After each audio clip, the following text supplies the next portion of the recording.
Ladies and gentlemen, tonight I will introduce Alicia Robimy skills for doing how to fold a used bag so to keep tidy.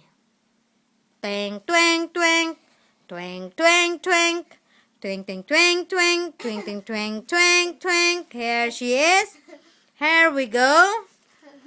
We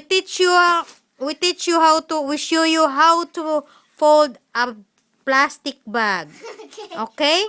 To make it tidy and to stop being messy. When you shopping, it's more easier to take up to put in your bag and in what's it called. Here we go. Hi, YouTube. Go. Okay, Like that. And then like that. And then like that. And then like that. And then like that.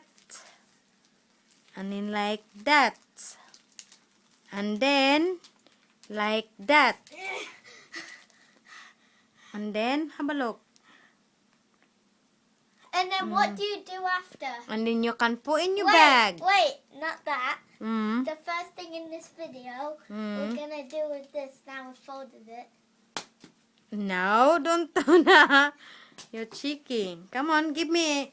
I got it. That's what it does. Look. So, give me. Show me. And now it's very, very tidy to do it. So now your plastic is like that. So you can put in your bag and when you're shopping it, if ready to shopping, to remove it and shake it. And shake it and kick And it now out the put your window. shopping. And kick out the window. See?